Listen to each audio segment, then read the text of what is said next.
Hello. So today I'm gonna present jump game, minimum jumps to reach the end. So uh, what is this problem? So given an array where each element represents the max number of steps that can be made forward from that index, find the minimum number of jumps to reach the end of the array, starting from index 0. So let's go over an example of what that would look like. So here we have an array of whatever length it is, but you can see the max steps that we're looking at is 4. Um, so let's go over what what the output for this type of example would look like. So we can see that you can start with here. Let me get a pointer. You can see that from the first step or from the first index, the only step that you can take is here because the maximum number of steps you can take is 1. So we're definitely going to go here. And then from here, we have 3 options. So we could go here, here, or here. If we go here, we'll either end up here or here. So we'll definitely not think about going here. But the rest is kind of hard to figure out just from looking at. So let's kind of look at how we would go through this example. The answer for this would be 4. So let's see how we get to that. So from the first index, we could see that our only option is 3. So the next best option would be to go to 4. And then from here, we can jump all the way to this 3. And then from the 3, we can reach the end of the array. So yeah, that's 4 jumps, and that's the minimum number of jumps that you can achieve for this example. So what would the brute force solution for this be? So the brute force solution would be to just try every single possible combination and return the minimum amount of jumps required to reach the end. So that would involve us kind of just testing every single different combination of steps. So if we take this step versus not taking that step, if we skip to the next step, taking that step, and then looking at what steps we can go through from that step. So for example, let's say we have a small input array of size 3, and what are the possible combinations that we can test? So we could look at going from the first index to taking this step and then taking this step. So that's 2 jumps. Or we can look at going from here straight to the end, and that's simply 1 jump. And so we're going to take the minimum of those jumps, and we're going to get 1. So that is the brute force solution, and we can look at the implementation. So from the starting index, we can take a certain maximum number of steps, and that's the given number in our input array. For each possible step at this index, we must consider their possible steps. So basically, let's say our first index is 2. We need to, once we make a step, so we can either take 1 step or 2 steps. If we take 1 step, we need to consider all of the possible steps that we can take from that step. And if we take 2 steps, we need to take into account all of the possible steps that we can take from that step. So each time we're going to check if we made it to the end of the array, and we're going to return the number of jumps that it took. And since we want the minimum, we're going to continue checking all of the steps from that index. And then we're going to create a different array, and we're going to append, once we return the number of jumps it took, we're going to append that to this array. And then, like I was saying, since we want the minimum, we're going to take the minimum from that array. So we're returning the number of jumps it took during each call, and that's kind of our base case. And then we're going to take the minimum of all those jumps from all those different possible combinations. And so how are we going to do that? We're going to look at it in a recursive approach. So let's go ahead and see what that code looks like. So here is the code for the brute force method. So our all jumps array is keeping count of the jumps required for each combination. So it's just an array of jumps that we're going to update down here. I keeps track of where we are in the array as we go through our recursive calls. And then jumps keeps track of how many jumps have been taken in the current combination. So that's kind of what we're going to be putting into our all jumps array. So this is our base case. So if we can reach the end from our current position, return the jumps it took. So basically, from where we're at, if we take the maximum steps from where we're at, and we can reach the end or go past the end, we're going to return that value. And then we're going to go into our recursion. So we basically want to create a call for each possible step that we can take from the position we're at. So for each step in the range of 1 to the number of steps that we are able to take at the current index, we can append the number of jumps it took at that combination. And this is where the recursive step is. So we're going to update our position, and we're going to increase our jumps value by 1, because every time we call this, we're basically making a jump. And then our return is going to be taking the minimum of all of those jumps. So let's go ahead and analyze the time complexity. So at each of the n indices, there are up to m new recursive calls. N is the length of the array, and m is the maximum number of steps that can be taken. So that's kind of just the parameters. So the worst case time complexity for the brute force solution is O of m to the n, where m is the max steps and n is the length of the array. And this is terrible. But the reason for this is because, like I said, at each index, you can have up to m recursive calls. So it's not quite O of n to the n, but it's getting there. It's pretty terrible. So we can definitely improve on that. So because of that, runtime is really bad. As soon as you approach even a remotely high n value, like length of the array, or even a high n value or a low m value, whatever it is, you're going to get a larger and larger runtime. So it's going to be computationally expensive, and that's pretty much a lot of brute force approaches. They're very expensive, and so we're going to try to reduce that using a technique. And what is that technique? It's dynamic programming. So using dynamic programming, we can essentially take this from like one of the worst possible runtimes to a polynomial runtime. So let's take a look at that. So how can we jump to a better solution? So we can approach this similar to other dynamic programming problems that we saw in class. So in the other problems, this is how we would look at it. At each index, we can find the best solution so far using information from previous indices. So basically, as we go through our, whatever it may be, our new array that we built or our 2D array, whatever it is, as we move along and get closer to the last index, we're using previous indices to update our current index. So in this problem, at each index, we can find the minimum jumps to reach that index using information from previous indices.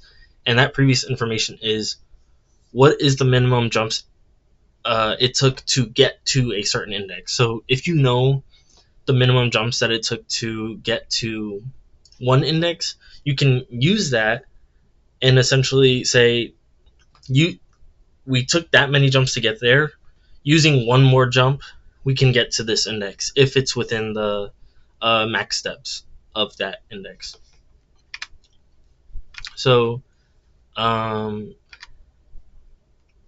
this is more of explaining my implementation of the dynamic programming solution. So at any index, we know which indices we can possibly visit based on the value at the current index. So we'll look at it closer, but if we create a separate array, we can store the minimum jumps to reach an index. So in a separate array, that's where we're going to be keeping track and updating and getting to that last index of the minimum jump. So at each index, we're going to know what is the best solution as we approach the end. So let's take a look at an example.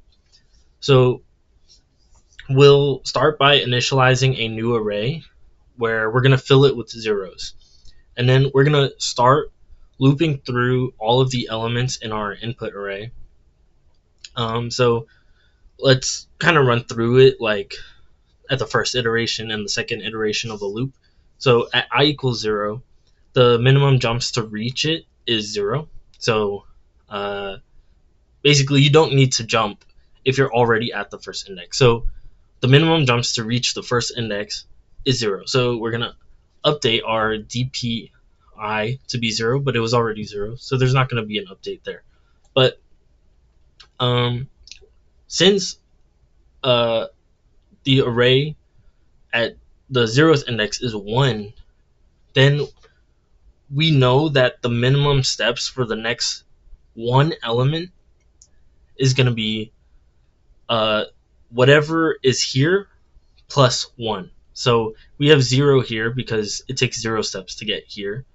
And then we're going to update the next one element by adding 1 because it will take one more jump, basically. So we'll take a look at it closer. It's going to get clearer. But let's take a look at the next iteration. So at I equals 1, so we're here. The minimum jumps to reach it is 1. So, and we know that from here, just looking at our DP array. So in our DP array, we will update the next 3 steps with whatever value is already here plus 1, because we're taking one more jump than where we're at. So for the next 3 indices, we're updating it with the value of 2 because they were 0. And we'll see that if it's not 0, we do not update it. So, and we're going to continue this process until we reach or go past the end of the dynamic programming array, so this array. So we may not reach the end of the input array, and that's totally fine. So let's look at a little illustration of this in place. So at the first array, you can see we're going to move and update the next one steps with the value of 1 because it's 0 plus 1. Then we're going to increment. And so now we're going to look at the next 3 values as we did before. We're going to update them with this plus 1 because they are all zeros. So it's going to be 2, 2 again, and 2 again. So then we're going to increment here. And so for this one, we're going to be looking at the next 2, right? But since these are not zeros, we're not going to do any updating because we already know the minimum steps that it took to get here. And so if we were to update this, this would be 3 steps if we're to try to jump from here, and that's not the optimal solution. So 2 is minimum. It's not going to change. So then we're going to go again, and this one's not going to update, but the next 3 will update because it's 1, 2, 3, 4.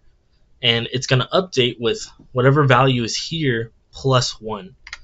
So you'll see 3, and then you'll see 3 again, and 3 again. And then here, we know these aren't going to update. This is not going to update, and this is not going to update. And then here, this should update the next 3.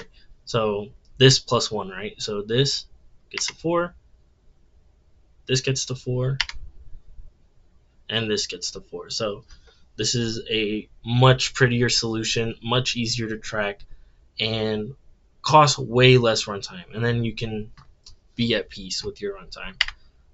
And then once you get to the end, you're going to return the last index of that dynamic programming array, which is going to give you 4.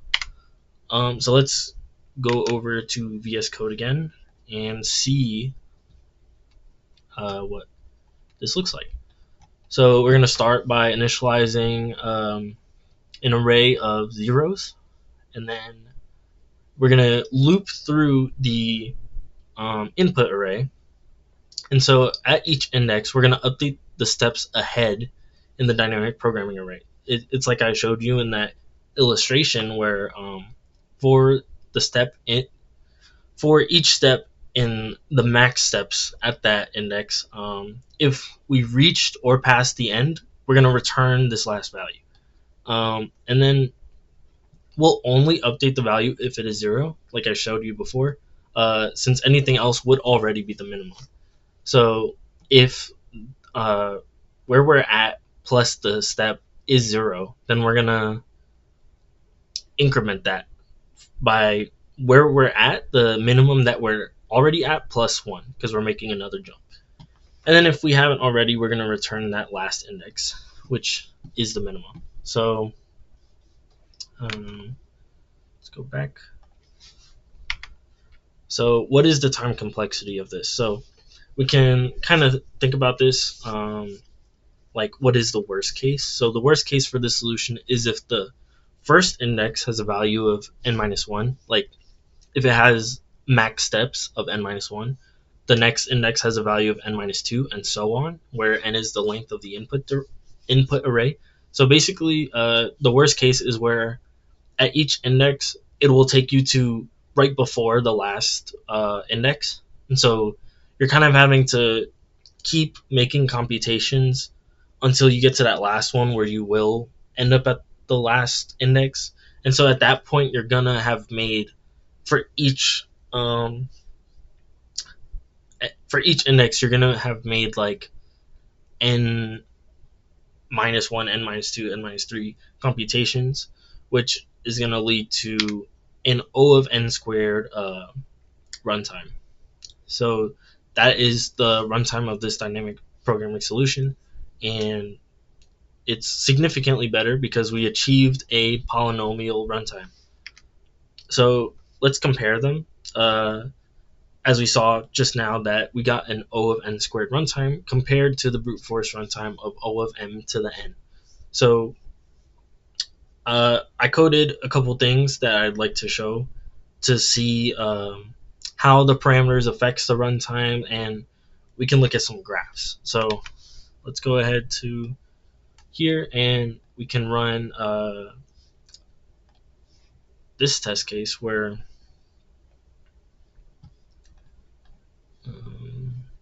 sorry about that. Here we go. Okay, so if our length is 10 and our max steps at each index is 5, then we can analyze the runtime here. We'll see that you have a fraction of a millisecond for both of them. It's not terrible for the brute force, but you can see it's like a lot worse than the dynamic programming solution. But if we start to increase the length, we can see, okay, now it's taking 3.2 milliseconds versus this is still a fraction of a millisecond.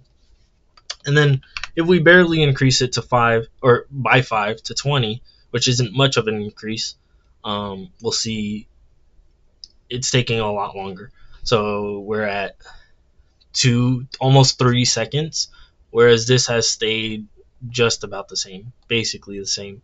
So you can really see like it doesn't take much for this runtime to start to creep up on, how long this is taking.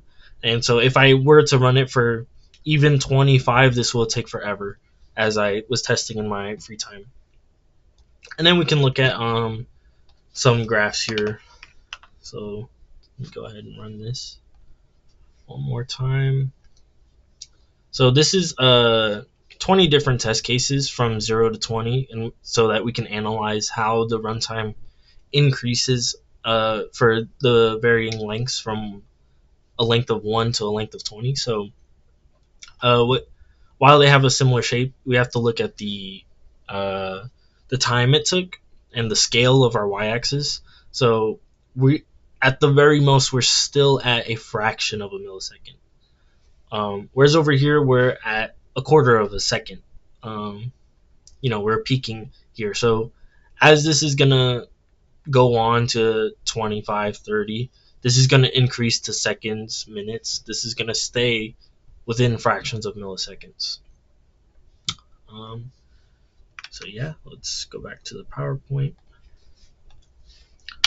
So my reference was just when I found the problem on Geeks for Geeks. And yeah, that's all. Thank you so much for listening, and I hope you enjoyed this presentation on Jump Game. Thank you.